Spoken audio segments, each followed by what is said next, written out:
Bem-vindos a mais um episódio do videocast Rio Ethical Fashion, com patrocínio do Sebrae, copatrocínio do Shopping Leblon, Instituto E e Osklen.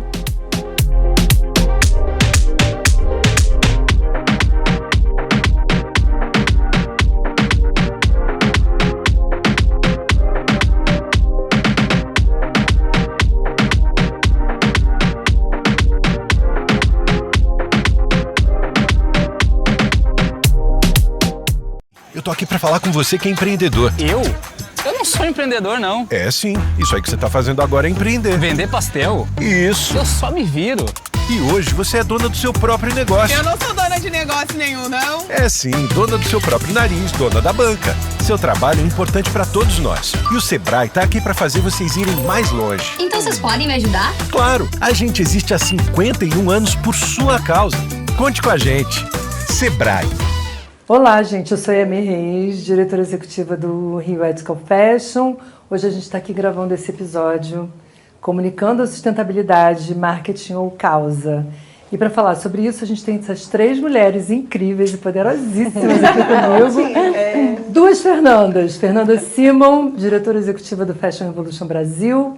Fernanda Almeida, head de comunicação da Vert Shoes. E Cíntia Félix, fundadora da AZ Marias, uma marca carioca de slow fashion fundada em 2015. Isso aí. Então, meninas, maior prazer estar aqui com vocês hoje. Muito obrigada por estarem aqui com a gente. Prazer é nosso. Convite, já fica esse agradecimento. Super gostoso esse encontro. Vamos começar pela Fernanda Simon, do Fashion Revolution. Bora. Que é um movimento global muito, muito poderoso, né? Que nasce a partir desse desastre do Rana Plaza em Bangladesh em 2014, e aí começa a revelar toda essa escravidão moderna que existia por trás da cadeia produtiva da moda global, né? Sim. E aí, Fernanda, eu queria saber de você, assim, além do quem faz as nossas roupas, que é a marca principal dessa comunicação, que outras pautas o Fashion Revolution acabou trazendo com esse movimento?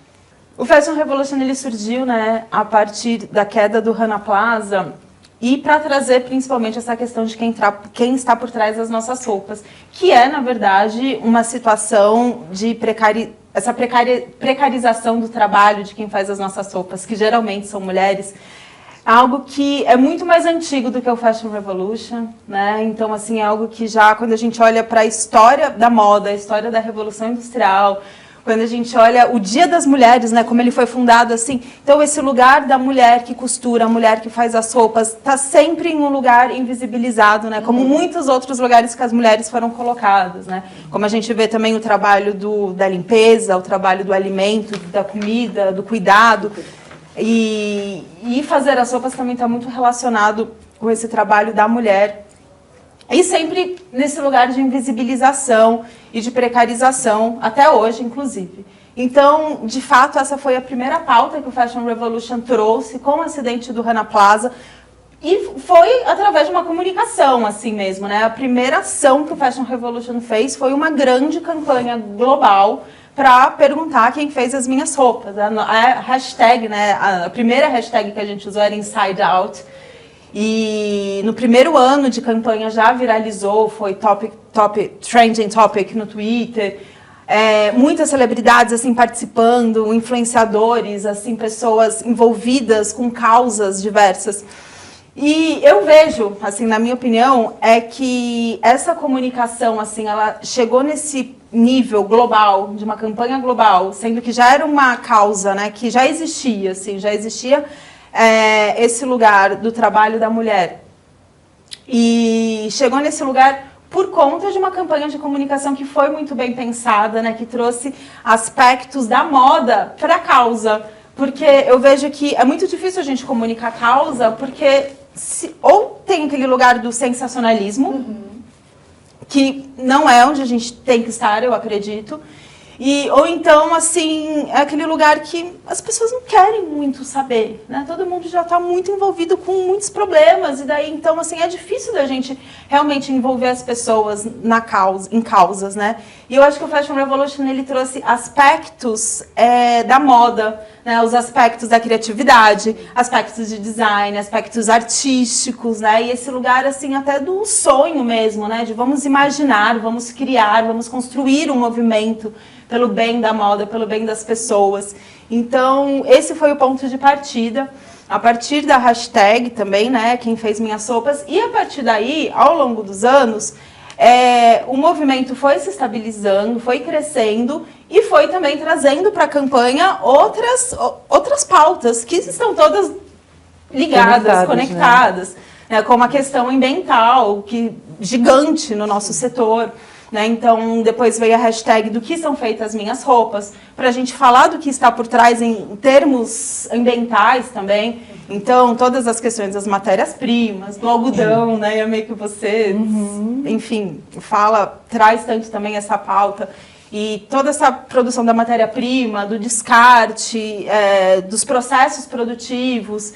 E aqui no Brasil, depois também a gente trouxe para a campanha a cor de quem fez minhas roupas, hashtag a cor de quem fez minhas roupas, também porque quando a gente olha globalmente, né, para as pessoas que fazem as nossas roupas, geralmente elas não são pessoas brancas. Então também para a gente trazer esse debate, também puxado pelo nosso comitê, várias amigas nossas, sim, né? Então... Exatamente.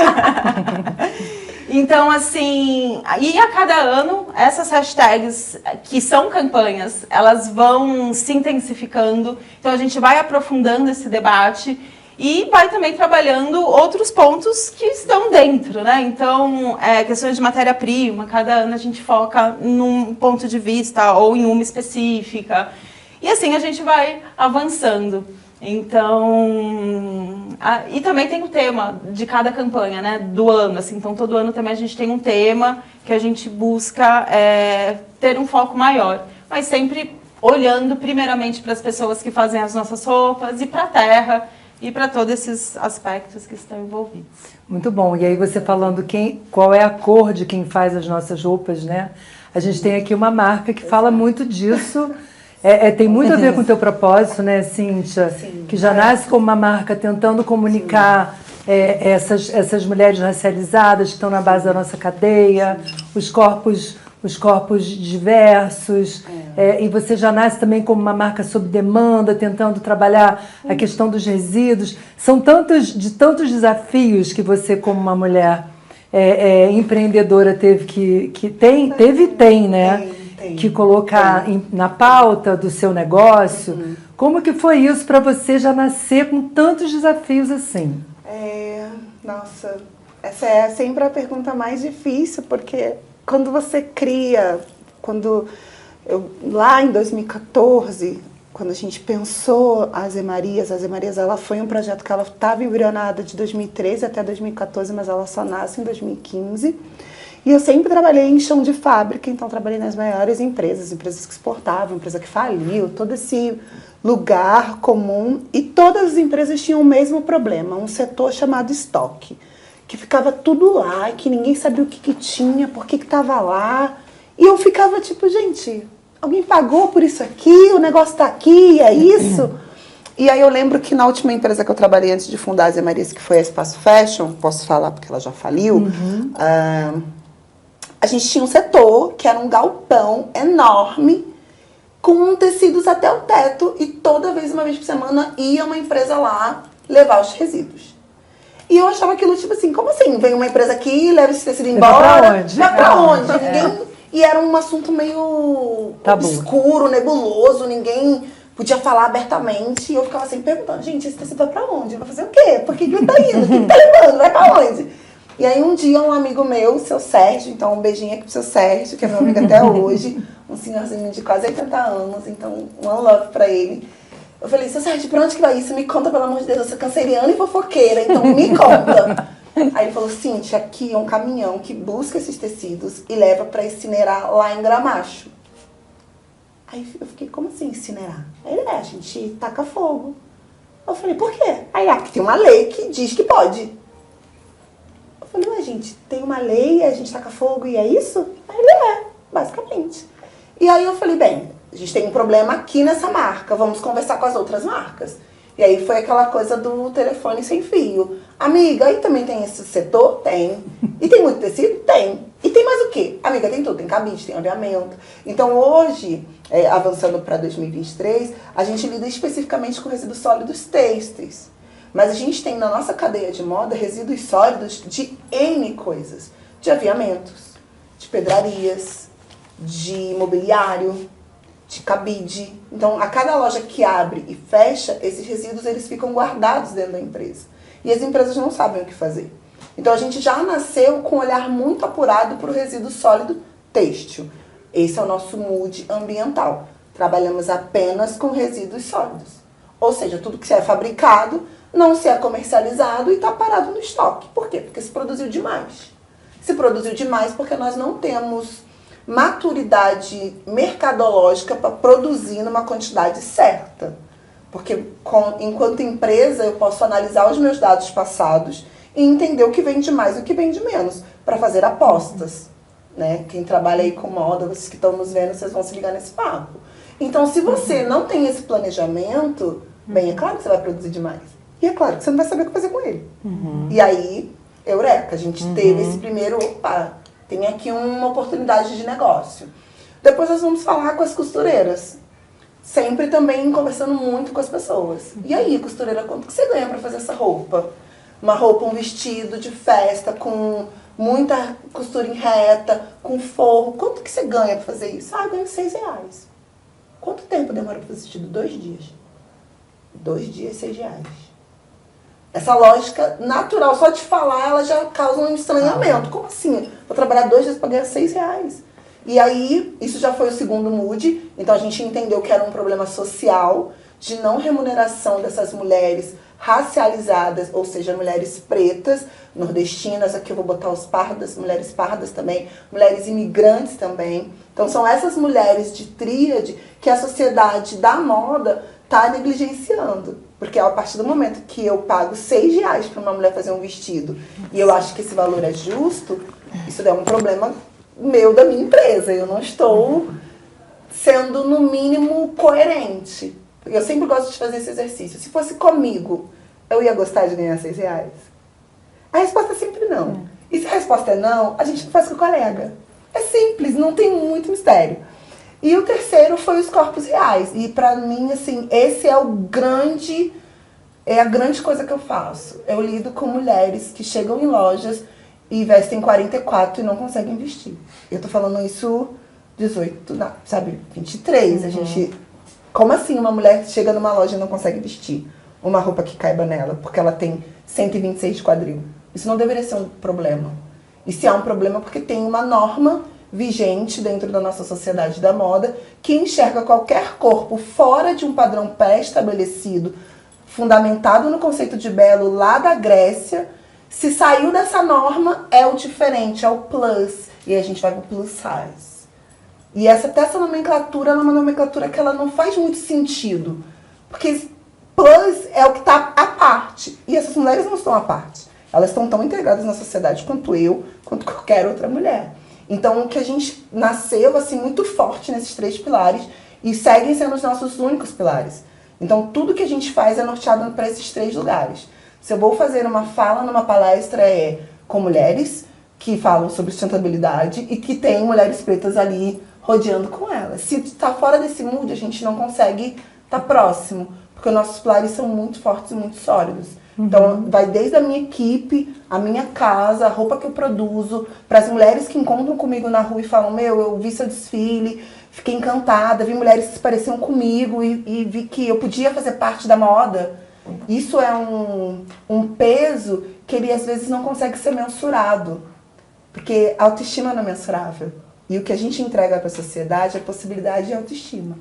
Claro que a gente faz roupas lindas, maravilhosas, mas ela tá sempre com um plus num lugar muito subjetivo do consciente humano, que é a autoestima. De a mulher olhar para aquela roupa e falar assim, Tô bonita. Tô bonita pronta ali para conquistar o mundo, bora lá. E eu quero fazer isso. E como eu não tinha outras mulheres pretas fazendo isso lá em 2015, aí a gente pegou essa bandeira e falou, vamos lá, vamos fazer. E aí a gente vem desde então com grandes feitos, né? Estando dentro de São Paulo Fashion Week, sendo o primeiro negócio de impacto socioambiental dentro da plataforma, assim, abertamente, falando sobre isso abertamente. Temos a maioria dos nossos castings são mulheres racializadas, são new faces, a nossa equipe é majoritariamente formada por estudantes. Então a gente começa a mobilizar o nosso trabalho em outras frentes. Não adianta eu colocar somente mulheres gordas para trabalhar como modelos e não tê-las dentro do meu backstage como profissionais. Não adianta eu ter mulheres indígenas desfilando e não ter pessoas dentro da minha equipe. Então, quando eu penso nesses pilares, eu penso nesses pilares muito no lugar de 360. Não é só sobre a roupa ou o projeto final lá. É toda uma coisa que está dentro da empresa. E é uma cultura, a gente pode falar de community management, de qualquer coisa, mas na verdade é só uma cultura. É só você levar a sério o que você fala e provar isso para a sociedade com as pessoas, muito mais do que um relatório. A gente vem enfrentando aí longos desafios com os relatórios de ESG, que nos falam coisas maravilhosas, e chegamos na prática, ela tem ali um ruído. Eu acho que mais do que um relatório, as pessoas são um relatório. E a gente vê isso muito na Vert, né? Eu posso conectar aqui com a Vert, porque a Vert tem esses pilares também. Tem. Reconhecidos, verdadeiros, né? De uma marca que tem uma coerência muito grande na construção do seu negócio, que já está no Brasil há 10 anos. Há 10 anos, né? Com um movimento quase slow também, né? Preservando muito a cultura de onde ela vem, o sourcing dela, mas ao mesmo tempo eu percebo que a Vert não tem a comunicação da sustentabilidade na frente do negócio, na frente do produto. E ela também não cresceu assim. Exato. Só para contextualizar um pouco, antes de eu responder a pergunta sobre a comunicação, muita gente, né, não sabe que a Vert e a Veja são a mesma empresa. Então, aqui no Brasil, ela é Vert, só que no resto do mundo inteiro ela é Veja, e a gente está aqui há 10 anos. E a marca nasceu de uma vontade dos fundadores, que foram viajar pelo mundo, fazendo uma auditoria no mundo da moda, e eles olharam e eles falaram, tá tudo errado. Os trabalhadores estão cansados, explorados, dormem na fábrica. Então, assim, eles pararam e olharam e falaram, não, a gente não quer compactuar com isso, a gente precisa fazer alguma coisa nova.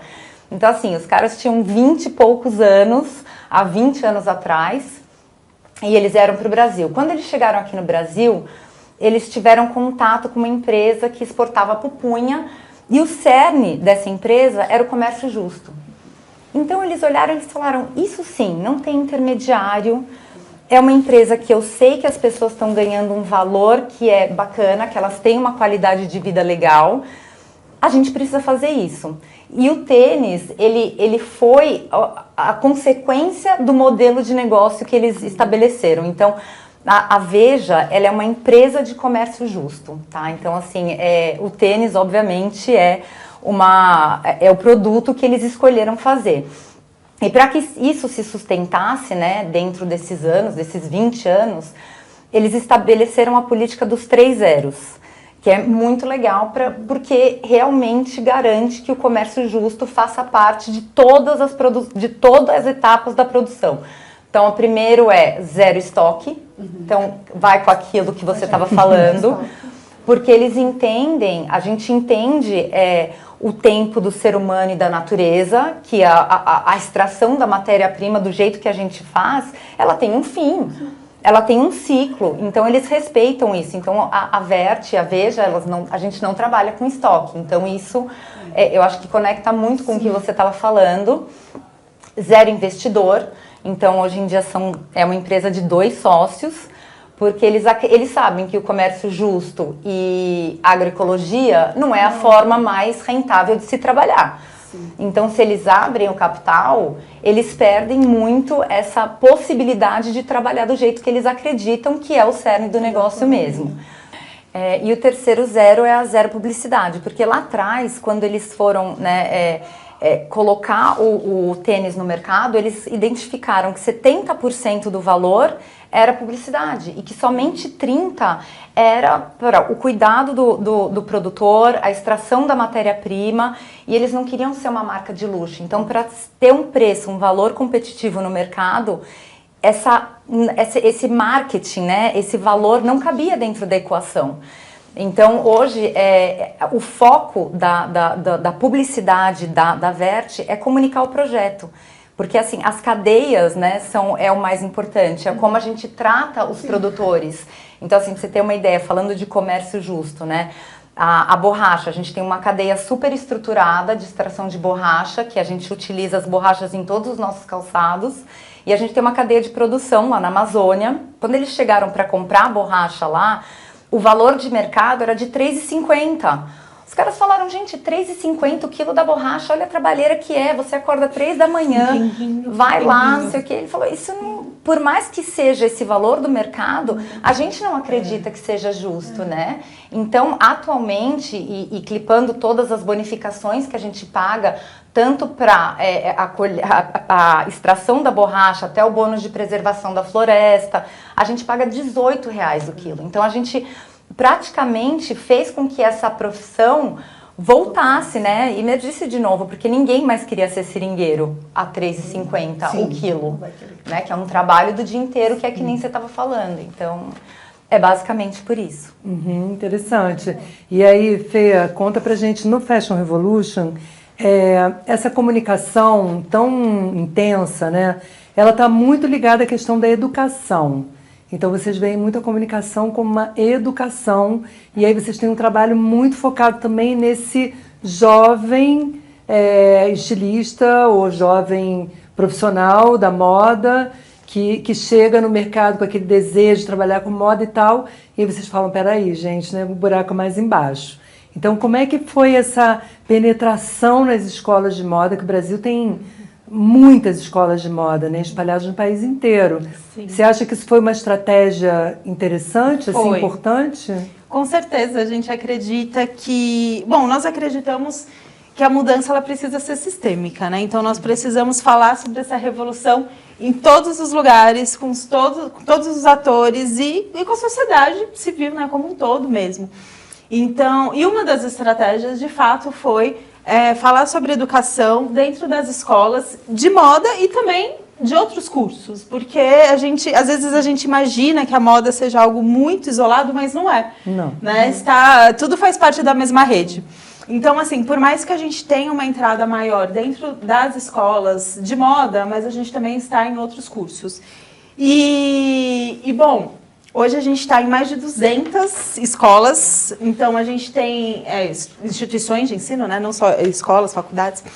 A gente tem estudantes embaixadores, docentes embaixadores, então são pessoas que são responsáveis em representar o Fashion Revolution dentro de suas instituições.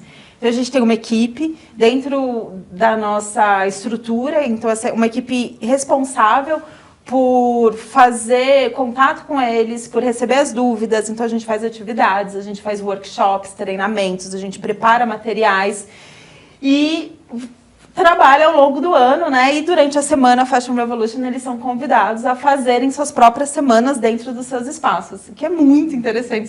Você já... eu sou embaixadora. Você é embaixadora.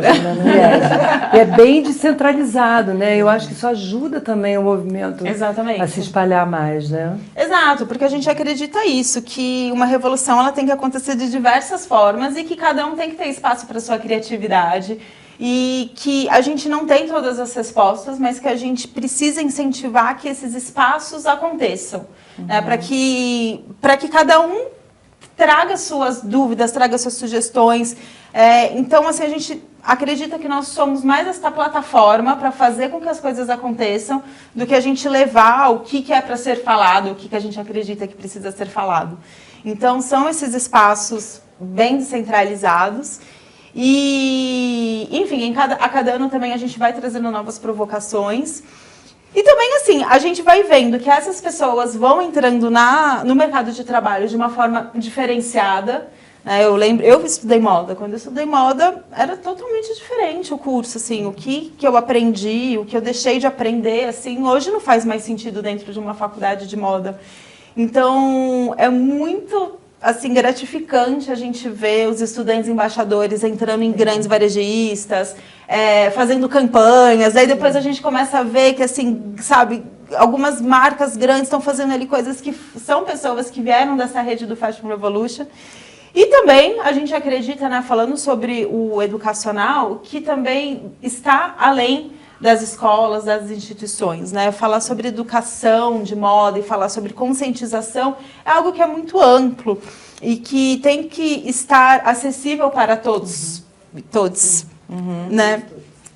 E que a gente também acredita muito nesse lugar do poder individual, assim, de cada um, dentro do seu espaço, né? Nós não acreditamos, eu não acredito que exista receita. Então, às vezes as pessoas falam, consumo consciente, o que pode, o que não pode, o que devo fazer, o que não deve fazer. Eu não acredito que exista receita, porque cada um é um indivíduo, cada um tem uma realidade, cada um tem um histórico, cada um tem um contexto. E o que cada um pode fazer pelo mundo é único, né? Cada um tem a sua contribuição para dar.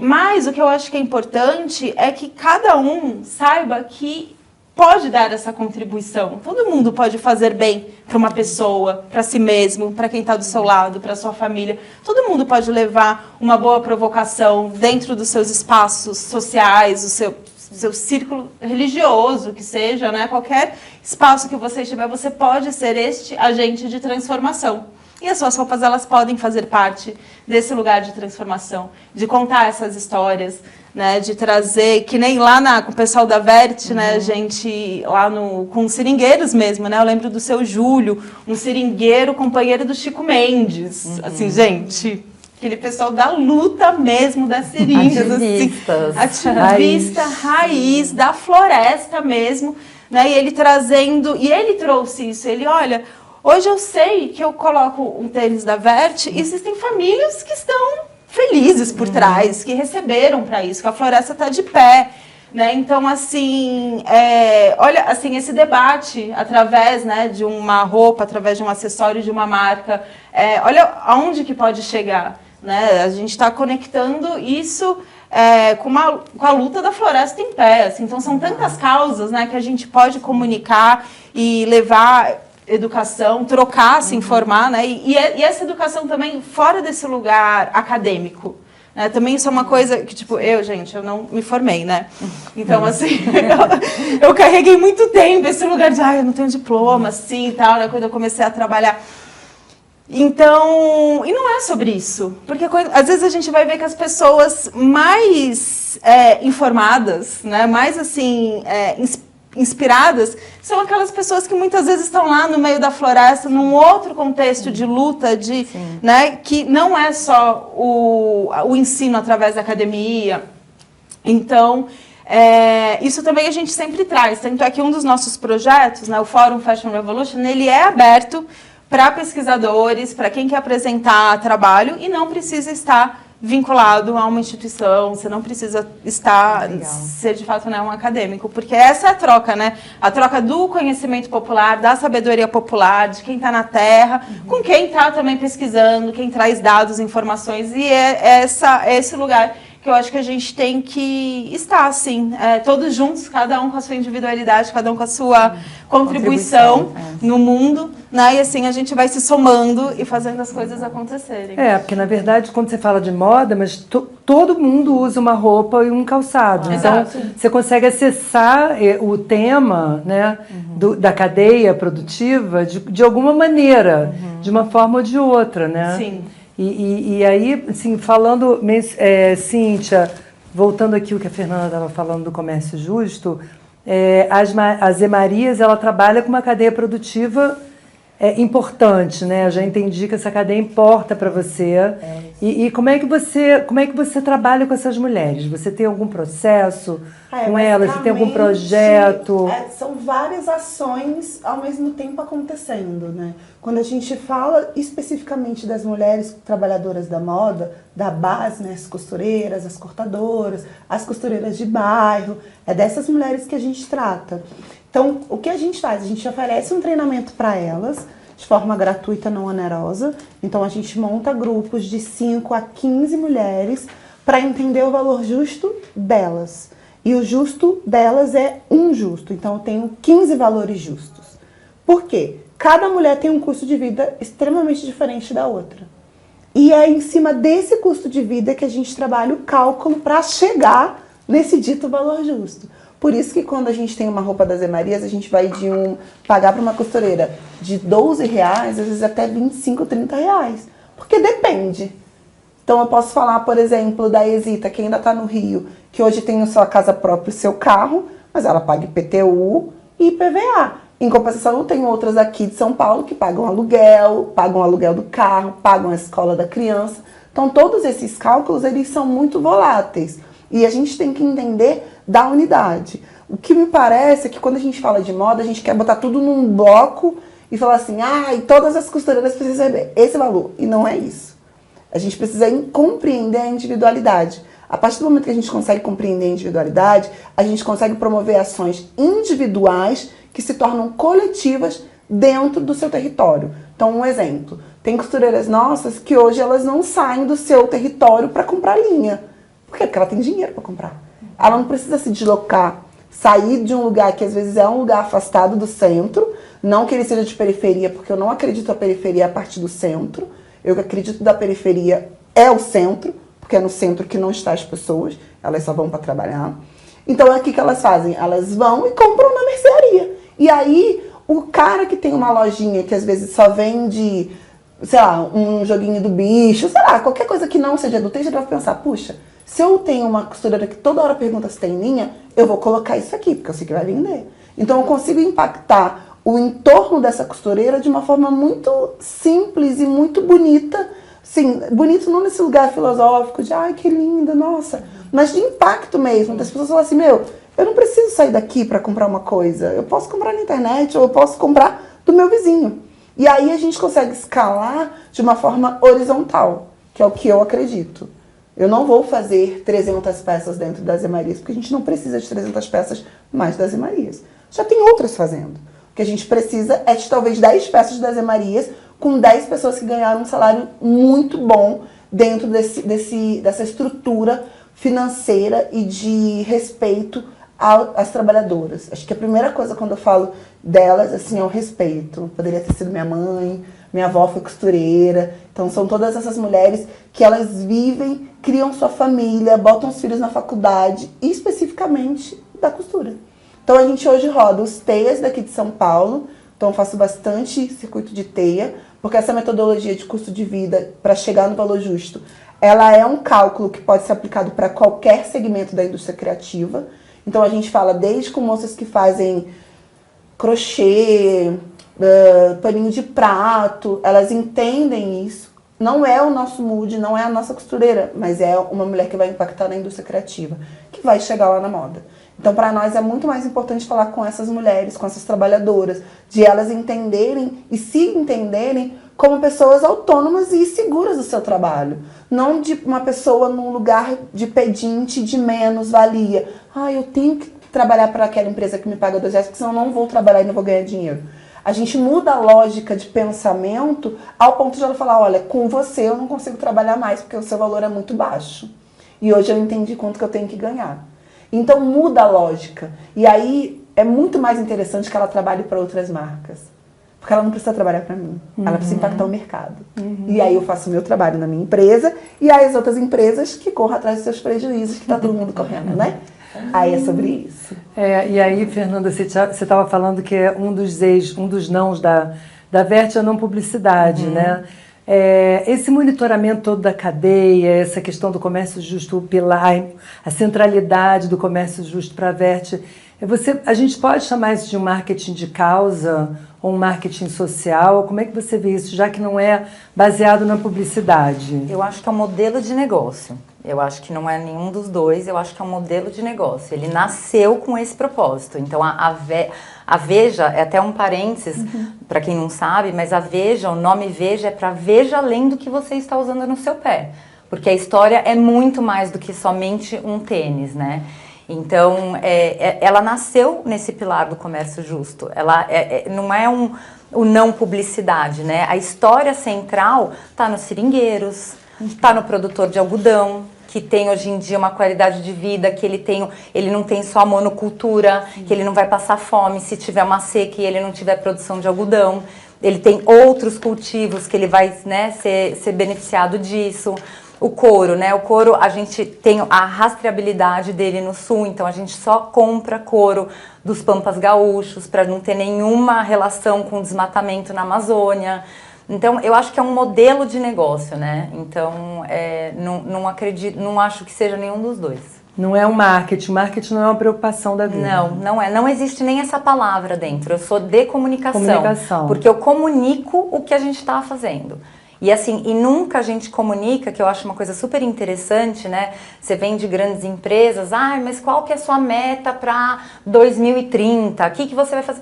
Não existe isso lá. A gente só vai comunicar o que a gente já fez. E se realmente teve impacto, porque hoje em dia, muitas pessoas e muitas empresas fazem isso e comunicam isso, né? Exato. E é muito a cultura da empresa. Então, a gente não fala de coisas que a gente ainda não sentiu o impacto real. Então, hoje a gente pode falar de uma cadeia da borracha. Hoje a gente pode falar de uma cadeia do algodão, porque a gente tem números, a gente tem dados para que isso seja solidificado, entendeu? Para a gente ter, é isso que a gente faz dentro desses lugares. Então, eu acho que isso faz toda a diferença, né? Vocês definem as metas, mas as metas para frente, mas vocês não comunicam. Não, a gente só comunica o que foi feito. E isso também muda também a lógica como o consumidor vê esses produtos, assim. Eu sempre fico nesse lugar, enquanto empresa, gente, a gente tem que falar, né? Que vem essa galera, os caras do marketing, que eles vem com uma receitinha assim, toda pronta. Bolo, né? Você tem que fazer assim, isso, pô, você vai vender. E eles falam, gente, calma, não é assim. A gente está falando de outra lógica mercadológica. Não tem nem profissionais do marketing para falar assim, você está falando disso aqui. Então a gente tem que transpor dessa forma. Por isso que o projeto de educação ele é tão primordial para as nossas iniciativas. Porque se não tem a educação como uma base ali, você não consegue avançar. Porque sempre vai ter alguém que fez uma faculdade e falou assim, não, mas eu aprendi assim. É assim, a receita receita, 70, 30, não sei o que lá, qual a porcentagem. E a gente não está falando disso, porque a preocupação e o foco, ele não está no produto. A roupa, o sapato, é o último estágio de uma história que ela tem muitos e muitos elementos e atores protagonistas, não é são todos protagonistas. E isso é uma lógica que a gente, hoje quando a gente recebe essa galera que fala que vai mudar, eu falo, então, deixa eu só te explicar como é que faz aqui. Lá no outro mercado, tudo bem, né? No alimentos, lá no agro, ok. Mas nesse mercado, nessa marca, a gente faz de outra forma. E aí vai muito de encontro com vocês. E a gente está falando de uma coisa que é inevitável comentar aqui sobre o greenwashing, né? Que é dito globalmente que é uma grande ameaça ao trabalho que vocês estão fazendo, que todos nós estamos fazendo, né? São aqueles que comunicam muito mais do que fazem, né? Exatamente o contrário. E eu acho que até indo nessa linha, né, do profissional, assim, do marketing, que é muito focado na venda, né? Que tem aquele lugar do profissional do marketing para vender mais. Então, assim, acaba que usa de elementos que às vezes deveriam ser parte, né, de uma cadeia mais justa, como um atributo para vender mais, né? Então, eu acho que aí que está onde a gente chega no greenwashing, né? E daí o mais engraçado, né, é que no Fashion Revolution a gente tem um índice de transparência da moda, que daí, por outro lado, né, o índice de transparência avalia questões que deveriam ser primordiais, que deveriam ser básicas para uma grande corporação. Quais são essas questões? Vamos lá.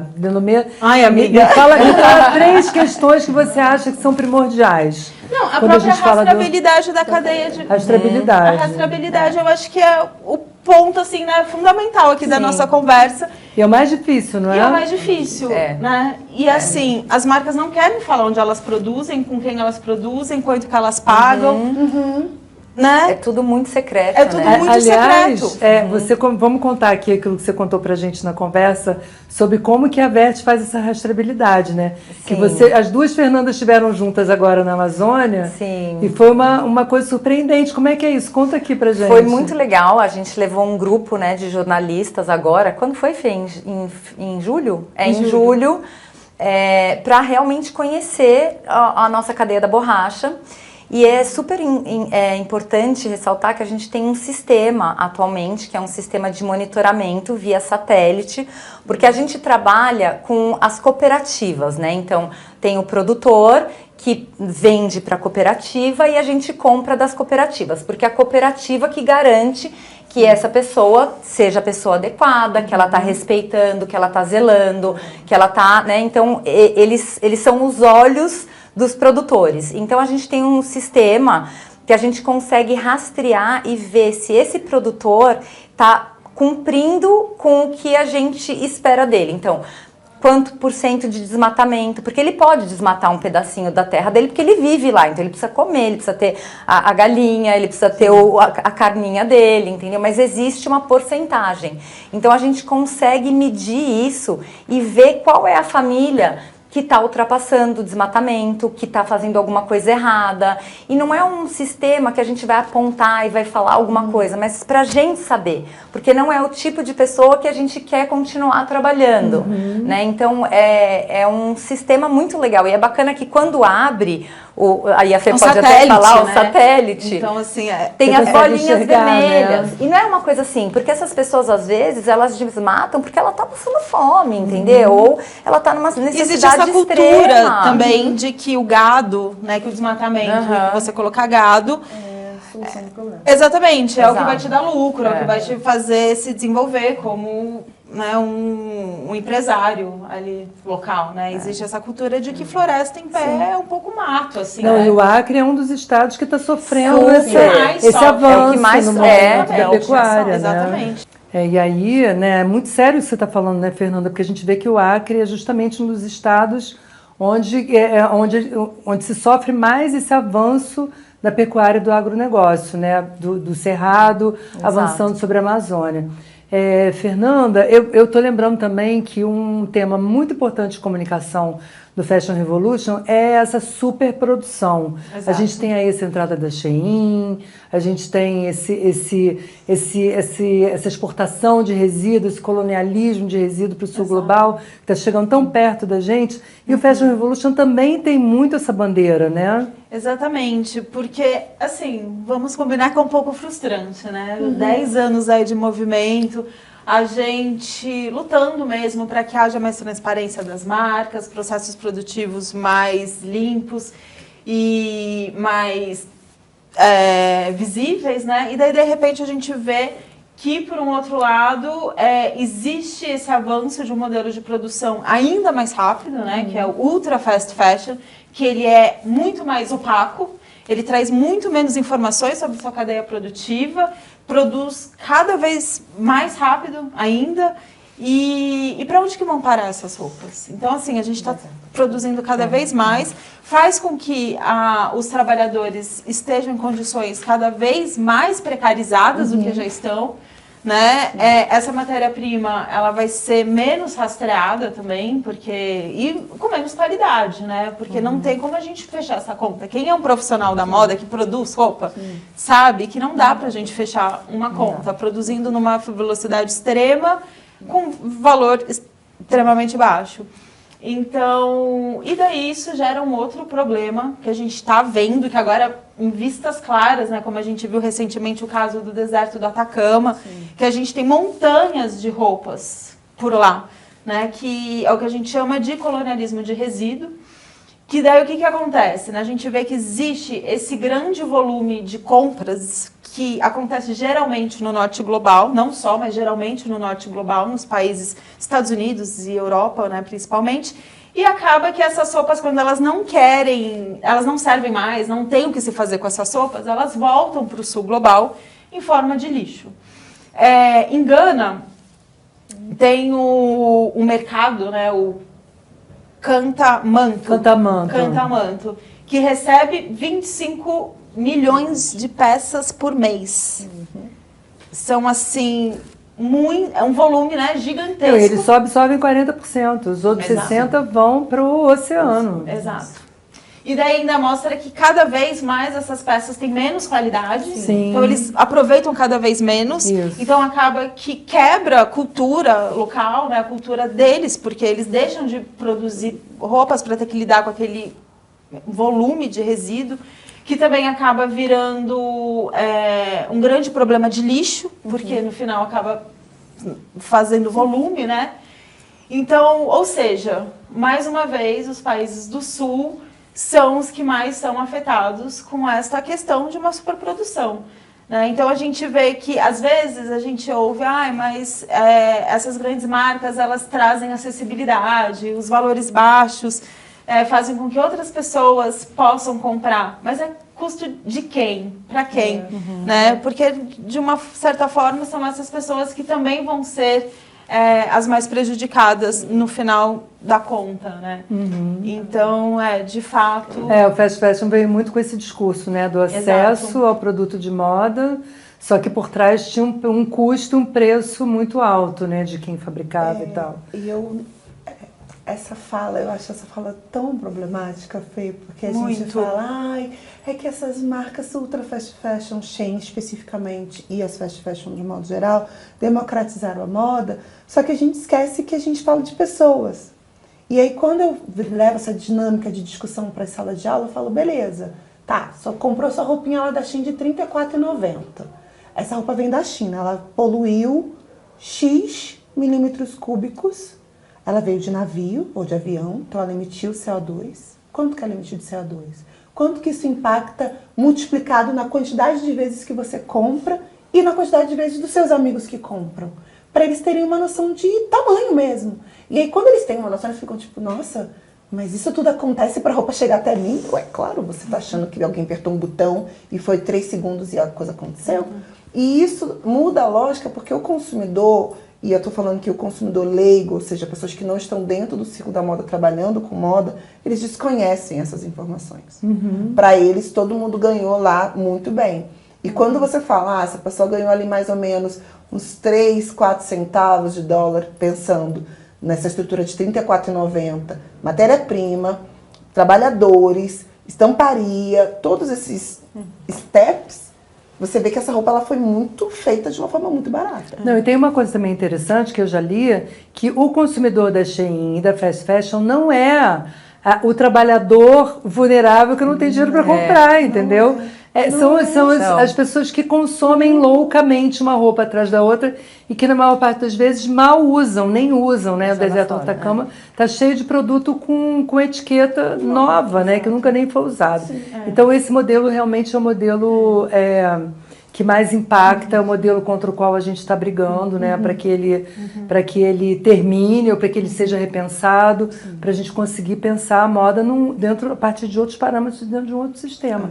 Eu queria te perguntar, você está desfilando na São Paulo Fashion Week desde 2020, você mudou para São Paulo, você veio do Rio para São Paulo. Me conta rapidamente, porque a gente já está chegando no final. Como que isso, como que estar num grande evento de moda como o São Paulo Fashion Week deu visibilidade a isso tudo que você tem para comunicar das Zé Marias? É a virada de chave, assim, a gente estava falando lá atrás, né? Por que sair do Rio e vir para São Paulo? Eu já enxergava São Paulo como esse grande lugar de possibilidades de avanço com a marca, porque eu já comprava resíduo aqui, eu já vinha a São Paulo 2 vezes por mês de ônibus para fazer todo esse caminho, né, de levar resíduo para lá. E aí quando nós decidimos sair do Rio, eu falei, bem, a gente tem que ir para São Paulo passar um tempo, para pelo menos entender a cidade. E aí acho que eu fui muito estrategista em vir com o marido, filho, cachorro, papagaio, porque aí eu não ia ter muito tempo de alguém falar assim, eu quero voltar. Não tinha como voltar, porque a nossa estrutura já estava toda aqui. E entrar no São Paulo Fashion Week, hoje, depois desse tempo, eu enxergo que, na verdade, a gente ajuda muito mais o São Paulo Fashion Week do que o outro lado. Porque o São Paulo Fashion Week, ele precisava de outras narrativas, ele precisava de outras vozes. Não vozes que precisavam ser ouvidas, porque a gente já fala, né? A boca tá aqui para falar. Mas vozes que precisavam estar naquele lugar. Então hoje, por exemplo, quando eu vou dar uma aula, seja uma masterclass ou as minhas aulas mesmo no Senac, os meus estudantes falam, mas professora, como é que tá dentro do São Paulo Fashion Week? Porque para eles era uma coisa tão distante, tão fora da realidade, e tá em contato com uma pessoa que, enfim, tem dor de cabeça, passa mal, tem criança, eles trazem uma coisa mais, uma coisa comum, é só um trabalho como outro qualquer. E isso desmistifica um pouco esse lugar desses criadores que a gente para e tem um espírito e da criatividade. Não é sobre isso, é sobre o respeito à cadeia, é sobre mudar a narrativa a ponto de que jovens que não queriam trabalhar mais com moda, ser costureiro, ser alfaiate, eles falam, não, mano, eu quero, porque aqui, ó, tem uma marca que vai me absorver. Então a gente muda em outros polos. E o São Paulo Fashion Week, ele é esse ampliador natural, né? Você não pode estar na 5ª maior semana de moda da América Latina sem as pessoas olharem e falar assim, nossa, que legal isso aí. Não sei o que é, mas eu achei interessante. A ponto de a gente se receber impressão de fora, querendo entender o que a gente faz, falando, meu, a gente está entendendo o que vocês fazem aí no Brasil. Que legal que tem vocês fazendo. Então significa que a gente não está falando sozinho. E a gente só não está falando sozinho porque a gente está dentro desse player. Agora o desafio é qual é o nosso próximo player, que a gente já quer. Eu já quero ir para outros lugares. Que legal. Só pra gente terminar, onde é que a gente compra as Zé Marias? Ai, gente, por favor, no site da Zé Marias, www.azemarias.com, no nosso Instagram, na Endossa, que é uma loja colaborativa que a gente tá. Então, por favor. Aqui em São Paulo? Aqui em São Paulo. Legal, Comprem muito lá. bom. E Fernanda, a Verte também ela já está dando uns passinhos na circularidade do produto tênis, né? Que é um produto bem mais difícil para desmontar, refazer, reparar, remanufaturar. Isso está acontecendo nas lojas físicas da Europa? Como é que é? Como é que vocês estão comunicando isso para o cliente? Sim, a gente, em 2020, a gente abriu a primeira loja de limpeza e conserto de tênis num lugar em Bordeaux que chama Darwin, que é um lugar super multifacetado, super diverso. Então fala desde arte, pessoas moram lá, comidas orgânicas. Então é um espaço de convivência e que a gente abriu o nosso primeiro sapateiro, que a gente chama do projeto de cobbler, que as pessoas podem ir lá reformar o seu tênis, né? E as pessoas que não querem mais o tênis, a gente tem uma second hand em cima, então a pessoa pode comprar um Veja com um preço muito mais acessível, que já foi utilizado, então eles limpam o tênis, eles dão um reparo e colocam ali. E esse modelo foi um super sucesso. Depois de alguns meses, a gente já tinha reparado mais de 1.500 pares, e não só de Veja, de outras marcas também. Então, atualmente, a gente está com 5 cobblers, um que é no Darwin, um na Galeria Lafayette, um na nossa loja em Berlim, outro na nossa loja em Madrid, que acabou de inaugurar, acabou de abrir. E a gente tem um que é só para defeito de atacado e de e-commerce. Então, que a gente também tem no nosso parceiro logístico, que chama Logins. Bom, eu quero saber quando é que vocês vão abrir uma loja no Brasil, né, gente? Em breve. Produto feito em breve. E a gente precisa de uma loja no Brasil com esse parceiro, com Cobbler. Muito bom. E, gente, para terminar, o que vocês podem dar de dica, assim, para inspirar quem está ouvindo a gente? Dica de livro, de leitura, de filme, alguma coisa que vocês pensam, que vocês querem dar essa dica pra gente? Bom, o livro do Fashion Revolution, né? Eu esqueci de trazer pra mostrar. Mas compra no site. Compra no site, entrem lá na nossa página Fashion Revolution Brasil. Temos o nosso livro Revolução da Moda, Jornadas para a Sustentabilidade. De filme. Sabe um filme que me veio, assim, que a gente falou de resíduos, que é um filme um pouco antigo, mas que ele mexeu muito comigo. Que é Do Vic Muniz? do Vic Muniz. É o Lixo Extraordinário. O Lixo Foi pro Extraordinário. Oscar, né, gente? Um documentário que foi pro Oscar. Maravilhoso. É muito bom, é muito bom. Deve estar disponível no YouTube, provavelmente. Sim. Muito bom. E você, Fernanda? Eu vi um filme outro dia no Netflix, é um menino que achou o vento. É uma história verídica de um menino que não tinha acesso, né, à educação, e que ele sofria muito no Malawi, né, com irrigação, com a seca. e ele começou a reciclar partes das coisas que deixavam no lixão, e ele fez um sistema hídrico com vento, né, eólico, para irrigar toda a parte da plantação da família dele. Então isso também minimizou muito o sofrimento, enfim, dele. Eu achei, tipo, maravilhoso. Eu vi esse filme, muito Você bom. gostou? Tá na Netflix, Tá mas na eu não Netflix. lembro o nome. O Menino que Achou o Vento. Menino que Achou o Vento.